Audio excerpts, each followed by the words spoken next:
श्रीगणेशाय नमः। अथ श्री सिद्धिलक्ष्मी स्तोत्रम्। ब्राह्मीं च वैष्णवीं भद्रां षड्भुजां च चतुर्मुखां त्रिनेत्रां च त्रिशूलां च पद्मचक्रगदाधरां पीताम्बरधरां देवीं नानालङ्कारभूषितां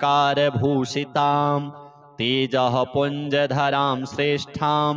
ध्यायेत् बालकुमारिकाम्। ओंकारलक्ष्मीरूपेण विष्णोर्हृदयमव्ययं विष्णुमानन्दमध्यस्थं ह्रींकारबीजरूपिणी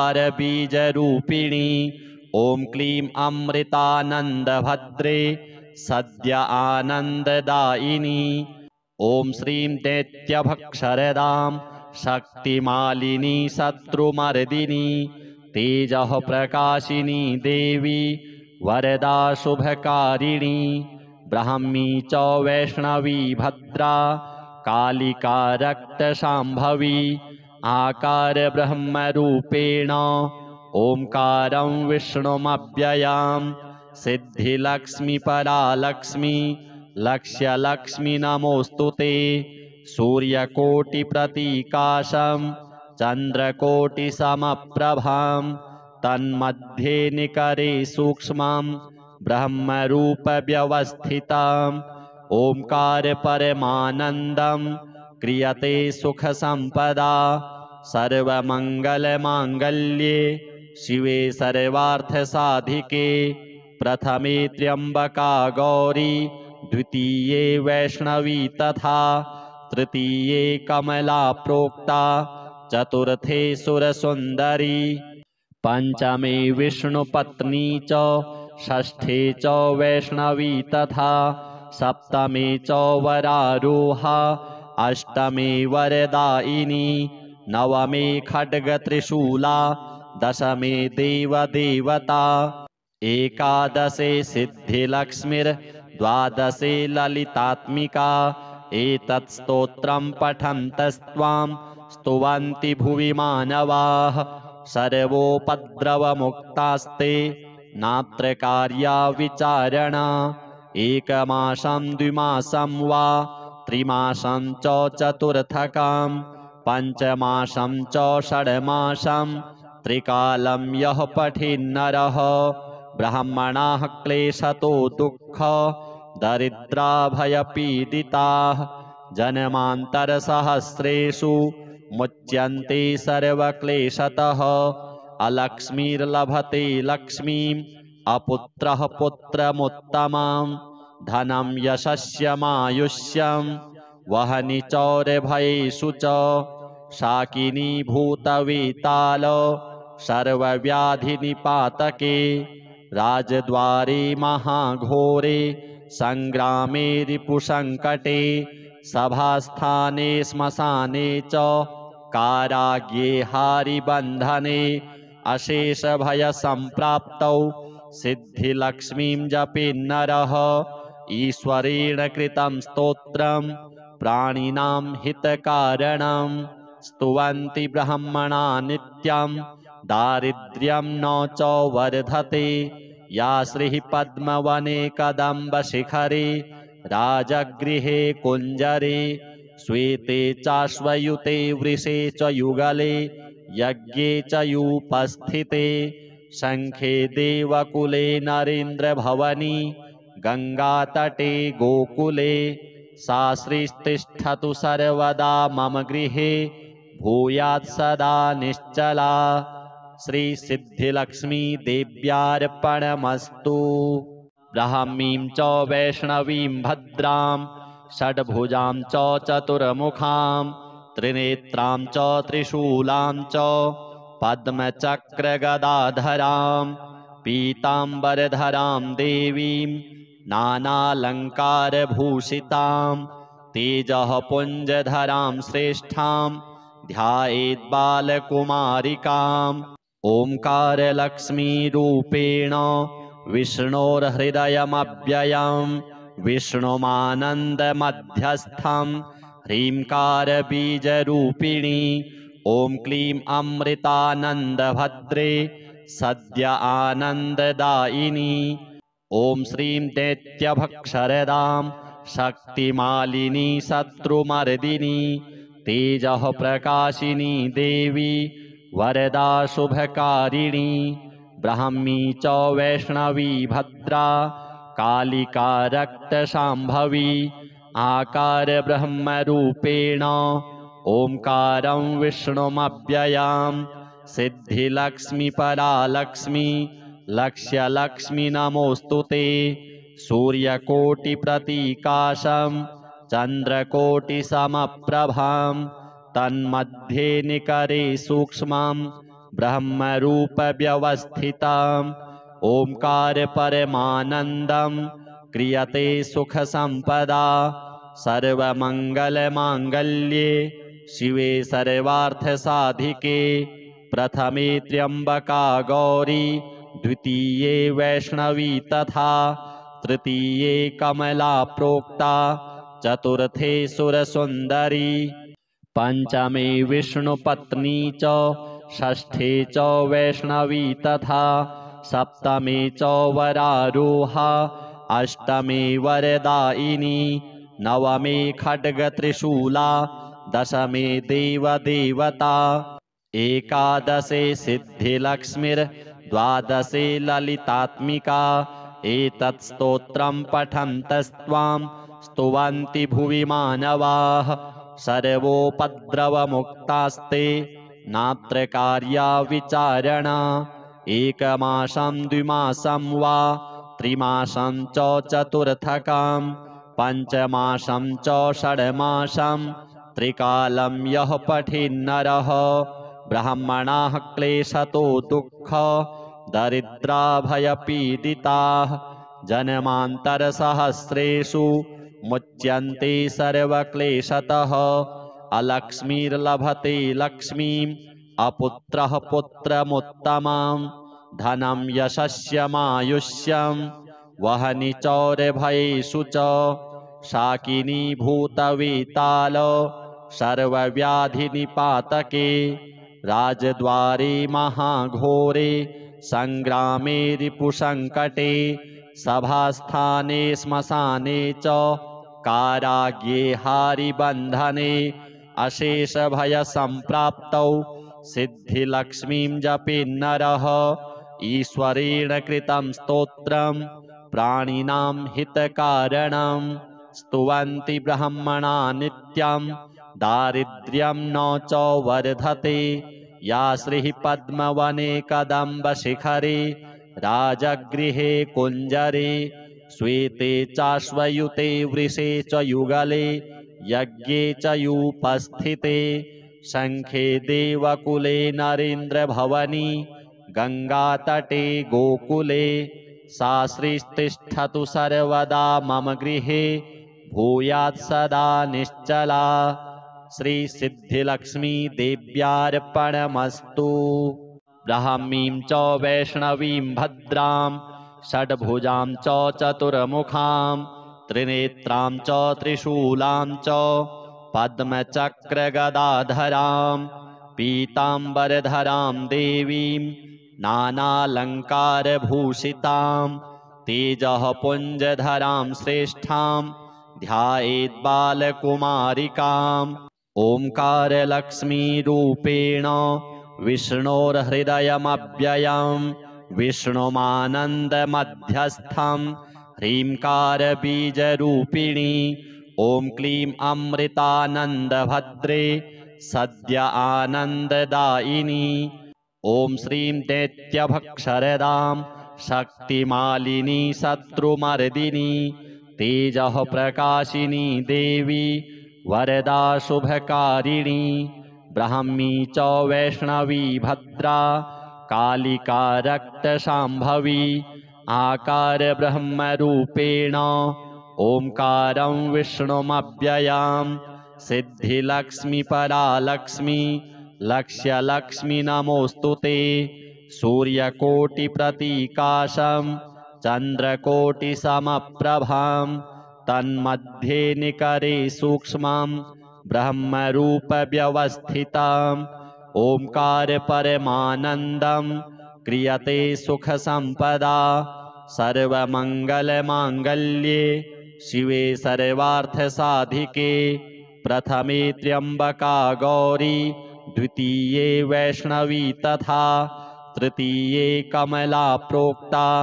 चतुर्थे सुरसुन्दरी पंचमे विष्णुपत्नी च षष्ठे च वैष्णवी तथा सप्तमे च वरारोहा अष्टमे वरदायिनी नवमे खड्गत्रिशूला दशमे देवदेवता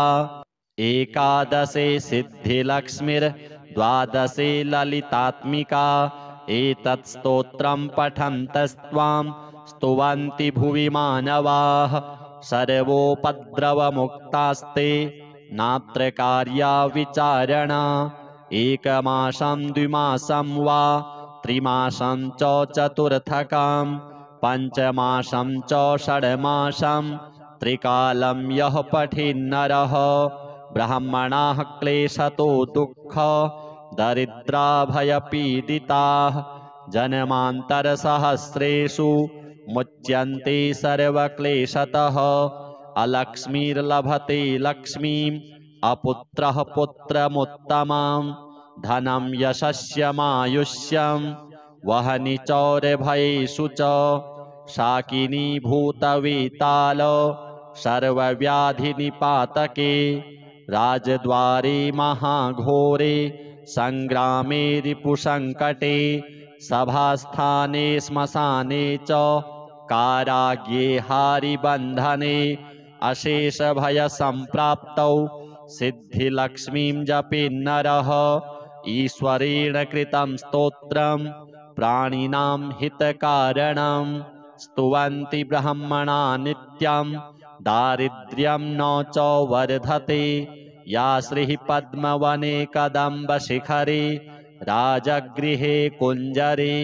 श्वेते चाश्वयुते वृषे च युगले यज्ञे च यूपस्थिते शङ्खे देवकुले नरेन्द्रभवनी गङ्गातटे गोकुले सा श्रीस्तिष्ठतु सर्वदा मम गृहे भूयात् सदा निश्चला श्रीसिद्धिलक्ष्मी देव्यार्पणमस्तु। ब्राह्मीं च वैष्णवीं भद्रां षड्भुजां च चतुर्मुखां त्रिनेत्रां च त्रिशूलां च पद्मचक्रगदाधरां पीताम्बरधरां देवीं नानालङ्कारभूषितां तेजः पुञ्जधरां श्रेष्ठां ध्यायेद्बालकुमारिकाम् ओंकारलक्ष्मीरूपेण विष्णोर्हृदयमव्ययं विष्णुमानन्दमध्यस्थं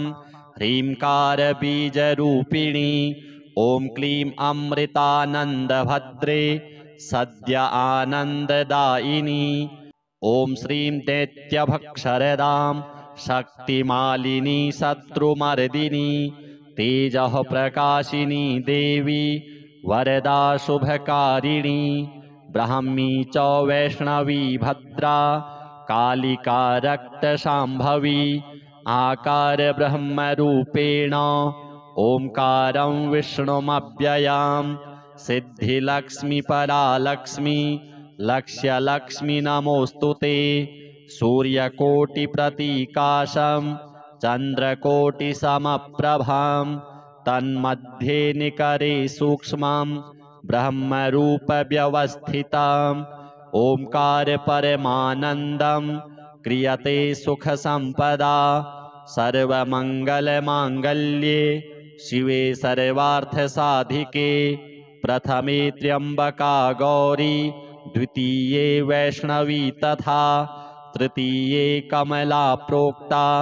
चतुर्थे सुरसुन्दरी पंचमे विष्णुपत्नी च षष्ठे च वैष्णवी तथा सप्तमे च वरारोहा अष्टमे वरदायिनी नवमे खड्गत्रिशूला दशमे देवदेवता एकादशे सिद्धिलक्ष्मीर्द्वादशे ललितात्मिका एतत् स्तोत्रं पठन्तस्त्वां स्तुवन्ति भुवि मानवाः सर्वोपद्रवमुक्तास्ते नात्र कार्या विचारणा एकमासं द्विमासं वा त्रिमासं च चतुर्थकं पञ्चमासं च षड्मासं त्रिकालं यः पठेन्नरः ब्राह्मणाः क्लेशतो दुःख दरिद्रा भयपीडिताः जन्मान्तरसहस्रेषु मुच्यन्ते सर्वक्लेशतः अलक्ष्मीर्लभते लक्ष्मीम् अपुत्रः पुत्रमुत्तमं धनं यशस्यमायुष्यं वहनि चौरभयेषु च शाकिनी भूतवेताल सर्वव्याधिनिपातके राजद्वारे महाघोरे संग्रामे रिपुसङ्कटे सभास्थाने श्मशाने च काराग्ये हारिबन्धने अशेषभयसम्प्राप्तौ सिद्धिलक्ष्मीं जपेन्नरः ईश्वरेण कृतं स्तोत्रं प्राणिनां हितकारणं स्तुवन्ति ब्रह्मणा नित्यं दारिद्र्यं न च वर्धते या श्रीः पद्मवने कदम्बशिखरे राजगृहे कुञ्जरे श्वेते चाश्वयुते वृषे च युगले यज्ञे च युपस्थिते शङ्खे देवकुले नरेन्द्रभवनी गङ्गातटे गोकुले सा श्रीस्तिष्ठतु सर्वदा मम गृहे भूयात् सदा निश्चला श्रीसिद्धिलक्ष्मी देव्यार्पणमस्तु। ब्राह्मीं च वैष्णवीं भद्रां षड्भुजां च चतुर्मुखां त्रिनेत्रां च त्रिशूलां च पद्मचक्रगदाधरां पीताम्बरधरां देवीं नानालङ्कारभूषितां तेजः पुञ्जधरां श्रेष्ठां ध्यायेद्बालकुमारिकाम् ओंकारलक्ष्मीरूपेण विष्णोर्हृदयमव्ययं विष्णुमानन्दमध्यस्थं ह्रींकारबीजरूपिणी ॐ क्लीं अमृतानन्दभद्रे सद्य आनन्ददायिनी ॐ श्रीं दैत्यभक्षरदां शक्तिमालिनी शत्रुमर्दिनी तेजः प्रकाशिनी देवी वरदा शुभकारिणी ब्राह्मी च वैष्णवी भद्रा कालिका रक्तशाम्भवी आकार ब्रह्मरूपेण ओंकारं विष्णुमव्ययां सिद्धिलक्ष्मीपरालक्ष्मी लक्ष्यलक्ष्मी नमोऽस्तुते सूर्यकोटिप्रतीकाशं चन्द्रकोटिसमप्रभां तन्मध्ये निकरे सूक्ष्मं ब्रह्मरूपव्यवस्थितम् ओंकार परमानन्दं क्रियते सुखसम्पदा सर्वमङ्गलमाङ्गल्ये शिवे सर्वार्थसाधिके प्रथमे त्र्यम्बका गौरी द्वितीये वैष्णवी तथा तृतीये कमला प्रोक्ता चतुर्थे सुरसुन्दरी पंचमे विष्णुपत्नी च षष्ठे च वैष्णवी तथा सप्तमे च वरारोहा अष्टमे वरदायिनी नवमे खड्गत्रिशूला दशमे देवदेवता एकादशे सिद्धिलक्ष्मीर्द्वादशे ललितात्मिका एतत् स्तोत्रं पठन्तस्त्वां स्तुवन्ति भुवि मानवाः सर्वोपद्रवमुक्तास्ते नात्र कार्या विचारणा एकमासं द्विमासं वा त्रिमासं च चतुर्थकं पञ्चमासं च षड्मासं त्रिकालं यः पठेन्नरः ब्राह्मणाः क्लेशतो दुःख दरिद्रा भयपीडिताः जन्मान्तरसहस्रेषु मुच्यन्ते सर्वक्लेशतः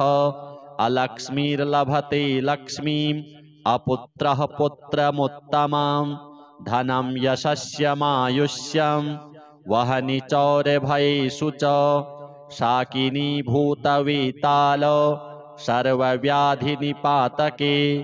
राजद्वारे महाघोरे संग्रामे रिपुसङ्कटे सभास्थाने श्मशाने च काराग्ये हारिबन्धने अशेषभयसम्प्राप्तौ सिद्धिलक्ष्मीं जपेन्नरः ईश्वरेण कृतं स्तोत्रं प्राणिनां हितकारणं स्तुवन्ति ब्रह्मणा नित्यं दारिद्र्यं न च वर्धते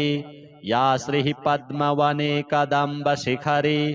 राजगृहे कुञ्जरे श्वेते चाश्वयुते वृषे च युगले यज्ञे च युपस्थिते शङ्खे देवकुले नरेन्द्रभवनी गङ्गातटे गोकुले सा श्रीस्तिष्ठतु सर्वदा मम गृहे भूयात् सदा निश्चला श्रीसिद्धिलक्ष्मी देव्यार्पणमस्तु। ब्राह्मीं च वैष्णवीं भद्रां षड्भुजां च चतुर्मुखां त्रिनेत्रां च त्रिशूलां च पद्मचक्रगदाधरां पीताम्बरधरां देवीं नानालङ्कारभूषितां तेजः पुञ्जधरां श्रेष्ठां ध्यायेद्बालकुमारिकाम् ओंकारलक्ष्मीरूपेण विष्णोर्हृदयमव्ययं विष्णुमानन्दमध्यस्थं ह्रींकारबीजरूपिणी ॐ क्लीं अमृतानन्दभद्रे सद्य आनन्ददायिनी ॐ श्रीं दैत्यभक्षरदां शक्तिमालिनी शत्रुमर्दिनी तेजः प्रकाशिनी देवी वरदा शुभकारिणी ब्राह्मी च वैष्णवी भद्रा कालिका रक्तशाम्भवी आकार ब्रह्मरूपेण ओंकारं विष्णुमव्ययां सिद्धिलक्ष्मी परालक्ष्मी लक्ष्यलक्ष्मी नमोऽस्तु ते सूर्यकोटिप्रतीकाशं चन्द्रकोटिसमप्रभां तन्मध्ये निकरे सूक्ष्मं ब्रह्मरूपव्यवस्थितम् ओंकार परमानन्दं क्रियते सुखसम्पदा सर्वमङ्गलमाङ्गल्ये शिवे सर्वार्थसाधिके प्रथमे त्र्यम्बका गौरी द्वितीये वैष्णवी तथा तृतीये कमला प्रोक्ता चतुर्थे सुरसुन्दरी पंचमे विष्णुपत्नी च षष्ठे च वैष्णवी तथा सप्तमे च वरारोहा अष्टमे वरदायिनी नवमे खड्गत्रिशूला दशमे देवदेवता एकादशे सिद्धिलक्ष्मीर्द्वादशे ललितात्मिका एतत् स्तोत्रं पठन्तस्त्वां स्तुवन्ति भुवि मानवाः सर्वोपद्रवमुक्तास्ते नात्र कार्या विचारणा एकमासं द्विमासं वा त्रिमासं च चतुर्थकं पञ्चमासं च षड्मासं त्रिकालं यः पठेन्नरः ब्राह्मणाः क्लेशतो दुःख दरिद्राभयपीडिताः जन्मान्तरसहस्रेषु मुच्यन्ते सर्वक्लेशतः अलक्ष्मीर्लभते लक्ष्मीम् अपुत्रः पुत्रमुत्तमं धनं यशस्यमायुष्यं वहनि चौरभयेषु च शाकिनी भूतवेताल सर्वव्याधिनिपातके राजद्वारे महाघोरे संग्रामे रिपुसङ्कटे सभास्थाने श्मशाने च काराग्ये हारिबन्धने अशेषभयसम्प्राप्तौ सिद्धिलक्ष्मीं जपेन्नरः ईश्वरेण कृतं स्तोत्रं प्राणिनां हितकारणं स्तुवन्ति ब्रह्मणा नित्यं दारिद्र्यं न च वर्धते या श्रीः पद्मवने कदम्बशिखरे राजगृहे कुञ्जरे श्वेते चाश्वयुते वृषे च युगले यज्ञे च युपस्थिते शङ्खे देवकुले नरेन्द्रभवनी गङ्गातटे गोकुले सा श्रीस्तिष्ठतु सर्वदा मम गृहे भूयात् सदा निश्चला। श्रीसिद्धिलक्ष्मी देव्यार्पणमस्तु। ब्राह्मीं च वैष्णवीं भद्रां षड्भुजां च चतुर्मुखां त्रिनेत्रां च त्रिशूलां च पद्मचक्रगदाधरां पीताम्बरधरां देवीं नानालङ्कारभूषितां तेजः पुञ्जधरां श्रेष्ठां ध्यायेद्बालकुमारिकाम्। ओङ्कारलक्ष्मीरूपेण विष्णोर्हृदयमव्ययं विष्णुमानन्दमध्यस्थं ह्रीङ्कारबीजरूपिणी ॐ क्लीं अमृतानन्दभद्रे सद्य आनन्ददायिनी। ॐ श्रीं दैत्यभक्षरदां शक्तिमालिनी शत्रुमर्दिनी तेजः प्रकाशिनी देवी वरदा शुभकारिणी। ब्राह्मी च वैष्णवी भद्रा कालिका रक्तशाम्भवी आकारब्रह्मरूपेण ओंकारं विष्णुमव्ययां सिद्धिलक्ष्मीपरालक्ष्मी लक्ष्यलक्ष्मी नमोऽस्तु ते। सूर्यकोटिप्रतीकाशं चन्द्रकोटिसमप्रभां तन्मध्ये निकरे सूक्ष्मं ब्रह्मरूपव्यवस्थितम् ओंकार परमानन्दं क्रियते सुखसम्पदा। सर्वमङ्गलमाङ्गल्ये शिवे सर्वार्थसाधिके प्रथमे त्र्यम्बका गौरी द्वितीये वैष्णवी तथा तृतीये कमला प्रोक्ता चतुर्थे सुरसुन्दरी पंचमे विष्णुपत्नी च षष्ठे च वैष्णवी तथा सप्तमे च वरारोहा अष्टमे वरदायिनी नवमे खड्गत्रिशूला दशमे देवदेवता एकादशे सिद्धिलक्ष्मीर्द्वादशे ललितात्मिका। एतत् स्तोत्रं पठन्तस्त्वां स्तुवन्ति भुवि मानवाः सर्वोपद्रवमुक्तास्ते नात्र कार्या विचारणा। एकमासं द्विमासं वा त्रिमासं च चतुर्थकं पञ्चमासं च षड्मासं त्रिकालं यः पठेन्नरः ब्राह्मणाः क्लेशतो दुःख दरिद्राभयपीडिताः जन्मान्तरसहस्रेषु मुच्यन्ते सर्वक्लेशतः। अलक्ष्मीर्लभते लक्ष्मीम् अपुत्रः पुत्रमुत्तमं धनं यशस्यमायुष्यं वहनि चौरभयेषु च शाकिनी भूतवेताल सर्वव्याधिनिपातके राजद्वारे महाघोरे संग्रामे रिपुसङ्कटे सभास्थाने श्मशाने च काराग्ये हारिबन्धने अशेषभयसम्प्राप्तौ सिद्धिलक्ष्मीं जपेन्नरः ईश्वरेण कृतं स्तोत्रं प्राणिनां हितकारणं स्तुवन्ति ब्रह्मणा नित्यं दारिद्र्यं न च वर्धते। या श्रीः पद्मवने कदम्बशिखरे राजगृहे कुञ्जरे श्वेते चाश्वयुते वृषे च युगले यज्ञे च युपस्थिते शङ्खे देवकुले नरेन्द्रभवनी गङ्गातटे गोकुले सा श्रीस्तिष्ठतु सर्वदा मम गृहे भूयात् सदा निश्चला। श्रीसिद्धिलक्ष्मी देव्यार्पणमस्तु। ब्राह्मीं च वैष्णवीं भद्रां षड्भुजां च चतुर्मुखां त्रिनेत्रां च त्रिशूलां च पद्मचक्रगदाधरां पीताम्बरधरां देवीं नानालङ्कारभूषितां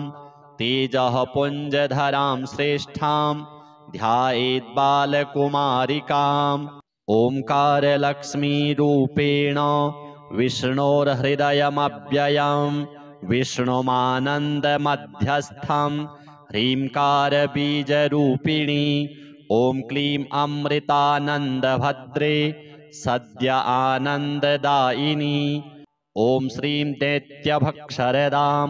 शक्तिमालिनी शत्रुमर्दिनी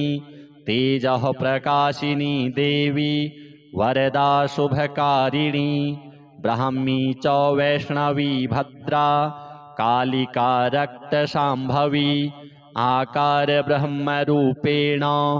ओंकारं विष्णुमव्ययां सिद्धिलक्ष्मीपरालक्ष्मी लक्ष्यलक्ष्मी नमोऽस्तुते सूर्यकोटिप्रतीकाशं चन्द्रकोटिसमप्रभां तन्मध्ये निकरे सूक्ष्मं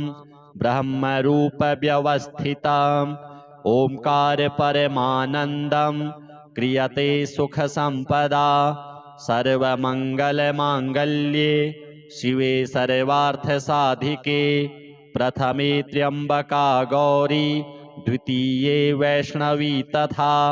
तृतीये कमला प्रोक्ता चतुर्थे सुरसुन्दरी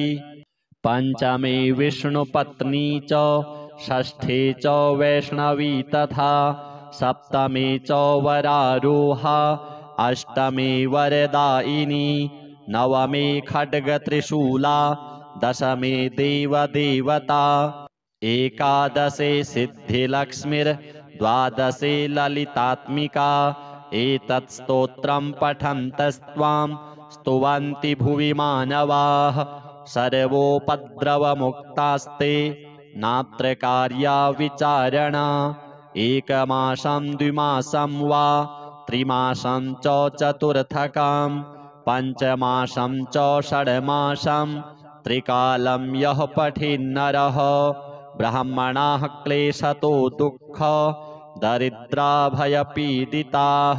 जन्मान्तरसहस्रेषु मुच्यन्ते सर्वक्लेशतः अलक्ष्मीर्लभते लक्ष्मीम् अपुत्रः पुत्रमुत्तमं धनं यशस्यमायुष्यं वहनि चौरभयेषु च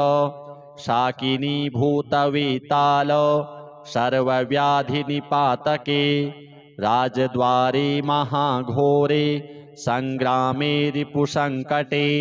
सभास्थाने श्मशाने च काराग्ये हारिबन्धने अशेषभयसम्प्राप्तौ सिद्धिलक्ष्मीं जपेन्नरः ईश्वरेण कृतं स्तोत्रं प्राणिनां हितकारणं स्तुवन्ति ब्रह्मणा नित्यं दारिद्र्यं न च वर्धते या श्रीः पद्मवने कदम्बशिखरे राजगृहे कुञ्जरे श्वेते चाश्वयुते वृषे च युगले यज्ञे च यूपस्थिते शङ्खे देवकुले नरेन्द्रभवनी गङ्गातटे गोकुले सा श्रीस्तिष्ठतु सर्वदा मम गृहे भूयात् सदा निश्चला श्रीसिद्धिलक्ष्मी देव्यार्पणमस्तु। ब्राह्मीं च वैष्णवीं भद्रां षड्भुजां च चतुर्मुखां त्रिनेत्रां च त्रिशूलां च पद्मचक्रगदाधरां पीताम्बरधरां देवीं नानालङ्कारभूषितां तेजः पुञ्जधरां श्रेष्ठां ध्यायेत् बालकुमारिकाम् ओंकारलक्ष्मीरूपेण विष्णोर्हृदयमव्ययं विष्णुमानन्दमध्यस्थं ह्रीङ्कारबीजरूपिणी ॐ क्लीं अमृतानन्दभद्रे सद्य आनन्ददायिनी ॐ श्रीं दैत्यभक्षरदां शक्तिमालिनी शत्रुमर्दिनी तेजः प्रकाशिनी देवी वरदा शुभकारिणी ब्राह्मी च वैष्णवी भद्रा कालिका रक्तशाम्भवी आकार ब्रह्मरूपेण ओंकारं विष्णुमव्ययां सिद्धिलक्ष्मीपरालक्ष्मी लक्ष्यलक्ष्मी नमोऽस्तुते सूर्यकोटिप्रतीकाशं चन्द्रकोटिसमप्रभां तन्मध्ये निकरे सूक्ष्मं ब्रह्मरूपव्यवस्थितम् ओंकार परमानन्दं क्रियते सुखसम्पदा सर्वमङ्गलमाङ्गल्ये शिवे सर्वार्थसाधिके प्रथमे त्र्यम्बका गौरी द्वितीये वैष्णवी तथा तृतीये कमला प्रोक्ता चतुर्थे सुरसुन्दरी पंचमे विष्णुपत्नी च षष्ठे च वैष्णवी तथा सप्तमे च वरारोहा अष्टमे वरदायिनी नवमे खड्गत्रिशूला दशमे देवदेवता एकादशे सिद्धिलक्ष्मीर्द्वादशे ललितात्मिका एतत् स्तोत्रं पठन्तस्त्वां स्तुवन्ति भुवि मानवाः सर्वोपद्रवमुक्तास्ते नात्र कार्या विचारणा एकमासं द्विमासं वा त्रिमासं च चतुर्थकं पञ्चमासं च षड्मासं त्रिकालं यः पठेन्नरः ब्राह्मणाः क्लेशतो दुःख दरिद्रा भयपीडिताः जन्मान्तरसहस्रेषु मुच्यन्ते सर्वक्लेशतः अलक्ष्मीर्लभते लक्ष्मीम् अपुत्रः पुत्रमुत्तमं धनं यशस्यमायुष्यं वहनि चौरभयेषु च शाकिनी भूतवेताल सर्वव्याधिनिपातके राजद्वारे महाघोरे संग्रामे रिपुसङ्कटे सभास्थाने श्मशाने च काराग्ये हारिबन्धने अशेषभयसम्प्राप्तौ सिद्धिलक्ष्मीं जपेन्नरः ईश्वरेण कृतं स्तोत्रं प्राणिनां हितकारणं स्तुवन्ति ब्रह्मणा नित्यं दारिद्र्यं न च वर्धते या श्रीः पद्मवने कदम्बशिखरे राजगृहे कुञ्जरे श्वेते चाश्वयुते वृषे च युगले यज्ञे च यूपस्थिते शङ्खे देवकुले नरेन्द्रभवनी गङ्गातटे गोकुले सा श्रीस्तिष्ठतु सर्वदा मम गृहे भूयात् सदा निश्चला श्रीसिद्धिलक्ष्मी देव्यार्पणमस्तु। ब्राह्मीं च वैष्णवीं भद्रां षड्भुजां च चतुर्मुखां त्रिनेत्रां च त्रिशूलां च पद्मचक्रगदाधरां पीताम्बरधरां देवीं नानालङ्कारभूषितां तेजः पुञ्जधरां श्रेष्ठां ध्यायेद्बालकुमारिकाम् ओंकारलक्ष्मीरूपेण विष्णोर्हृदयमव्ययं विष्णुमानन्दमध्यस्थं ह्रींकारबीजरूपिणी ॐ क्लीं अमृतानन्दभद्रे सद्य आनन्ददायिनी ॐ श्रीं दैत्यभक्षरदां शक्तिमालिनी शत्रुमर्दिनी तेजः प्रकाशिनी देवी वरदा शुभकारिणी ब्राह्मी च वैष्णवी भद्रा कालिका रक्तशाम्भवी आकार ब्रह्मरूपेण ओंकारं विष्णुमव्ययां सिद्धिलक्ष्मी परालक्ष्मी लक्ष्यलक्ष्मी नमोऽस्तुते सूर्यकोटिप्रतीकाशं चन्द्रकोटिसमप्रभां तन्मध्ये निकरे सूक्ष्मं ब्रह्मरूपव्यवस्थितम् ओंकार परमानन्दं क्रियते सुखसम्पदा सर्वमङ्गलमाङ्गल्ये शिवे सर्वार्थसाधिके प्रथमे त्र्यम्बका गौरी द्वितीये वैष्णवी तथा तृतीये कमला प्रोक्ता चतुर्थे सुरसुन्दरी पंचमे विष्णुपत्नी च षष्ठे च वैष्णवी तथा सप्तमे च वरारोहा अष्टमे वरदायिनी नवमे खड्गत्रिशूला दशमे देवदेवता एकादशे सिद्धिलक्ष्मीर्द्वादशे द्वादशे ललितात्मिका एतत् स्तोत्रं पठन्तस्त्वां स्तुवन्ति भुवि मानवाः सर्वोपद्रवमुक्तास्ते नात्र कार्या विचारणा एकमासं द्विमासं वा त्रिमासं च चतुर्थकं पञ्चमासं च षड्मासं त्रिकालं यः पठेन्नरः ब्राह्मणाः क्लेशतो दुःख दरिद्रा भयपीडिताः जन्मान्तरसहस्रेषु मुच्यन्ते सर्वक्लेशतः अलक्ष्मीर्लभते लक्ष्मीम् अपुत्रः पुत्रमुत्तमं धनं यशस्यमायुष्यं वहनि चौरभयेषु च शाकिनी भूतवेताल सर्वव्याधिनिपातके राजद्वारे महाघोरे संग्रामे रिपुसङ्कटे सभास्थाने श्मशाने च काराग्ये हारिबन्धने अशेषभयसम्प्राप्तौ सिद्धिलक्ष्मीं जपेन्नरः ईश्वरेण कृतं स्तोत्रं प्राणिनां हितकारणं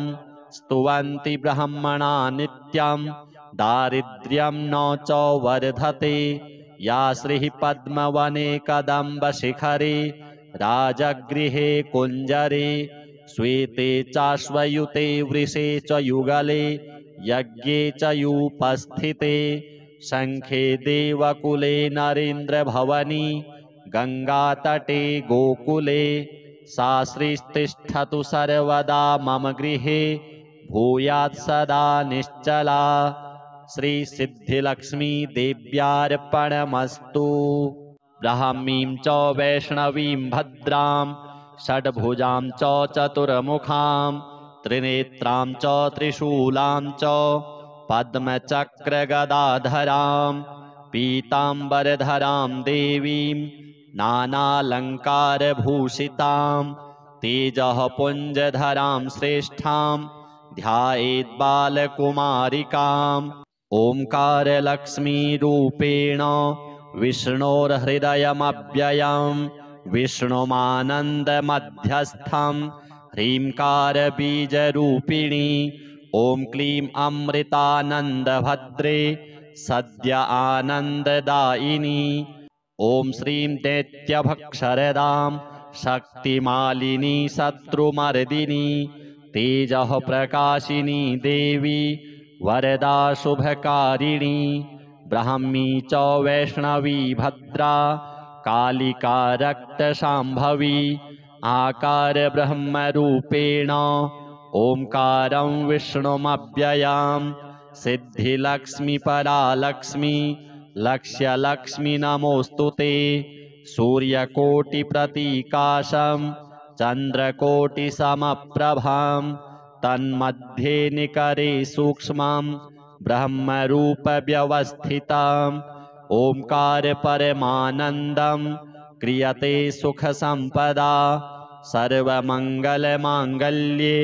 शिवे सर्वार्थसाधिके प्रथमे त्र्यम्बका गौरी द्वितीये वैष्णवी तथा तृतीये कमला प्रोक्ता चतुर्थे सुरसुन्दरी पंचमे विष्णुपत्नी च षष्ठे च वैष्णवी तथा सप्तमे च वरारोहा अष्टमे वरदायिनी नवमे खड्गत्रिशूला दशमे देवदेवता एकादशे सिद्धिलक्ष्मीर्द्वादशे ललितात्मिका एतत् स्तोत्रं पठन्तस्त्वां स्तुवन्ति भुवि मानवाः सर्वोपद्रवमुक्तास्ते नात्र कार्या विचारणा एकमासं द्विमासं वा त्रिमासं च चतुर्थकं पञ्चमासं च षड्मासं त्रिकालं यः पठेन्नरः ब्राह्मणाः क्लेशतो दुःख दरिद्रा भयपीडिताः जन्मान्तरसहस्रेषु मुच्यन्ते सर्वक्लेशतः अलक्ष्मीर्लभते लक्ष्मीम् अपुत्रः पुत्रमुत्तमं धनं यशस्यमायुष्यं वहनि चौरभयेषु च शाकिनी भूतवेताल सर्वव्याधिनिपातके राजद्वारे महाघोरे सङ्ग्रामे रिपुसङ्कटे सभास्थाने श्मशाने च काराग्ये हारिबन्धने अशेषभयसम्प्राप्तौ सिद्धिलक्ष्मीं जपेन्नरः ईश्वरेण कृतं स्तोत्रं प्राणिनां हितकारणं स्तुवन्ति ब्रह्मणा नित्यं दारिद्र्यं न च वर्धते या श्रीः पद्मवने कदम्बशिखरे राजगृहे कुञ्जरे श्वेते चाश्वयुते वृषे च युगले यज्ञे च युपस्थिते शङ्खे देवकुले नरेन्द्रभवनी गङ्गातटे गोकुले सा श्रीस्तिष्ठतु सर्वदा मम गृहे भूयात् सदा निश्चला। श्री सिद्धिलक्ष्मी देव्यार्पणमस्तु।